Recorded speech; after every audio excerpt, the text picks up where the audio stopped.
to be on your phone at a time like this? Millennials. Just guessed it. Guessed what? Dad's Facebook password?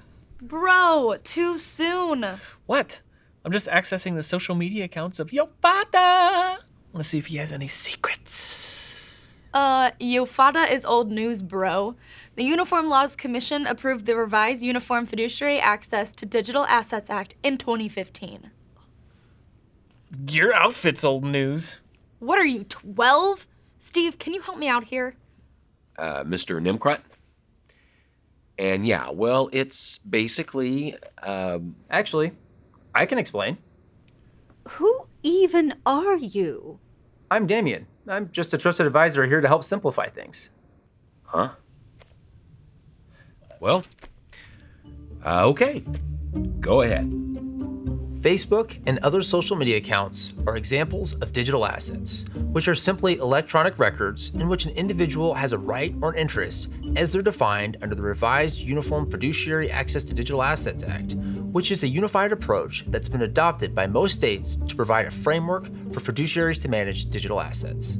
It's often referred to by the acronym RFADA. Other examples of digital assets include things like online gaming items, photos, digital music, cryptocurrency, and really a whole lot more.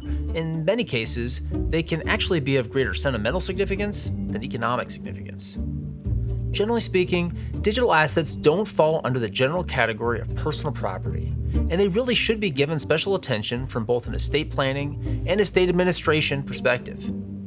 This is especially true when you consider the technological challenges of gaining access to digital assets, like password management and data encryption, as well as federal and state laws like the Federal Stored Communications Act of 1986, which was enacted to protect the privacy of stored electronic communications and prohibit the intentional unauthorized access to facilities storing them. I think a good example is Quincy over there. Simply using the username and password of his late father to access his Facebook account without being an authorized user could be in violation of the Terms of Service Agreement and therefore in violation of federal law. So, with digital assets pretty much being ubiquitous, I recommend consulting your trusted legal advisor about the right steps you can take to plan for your digital assets.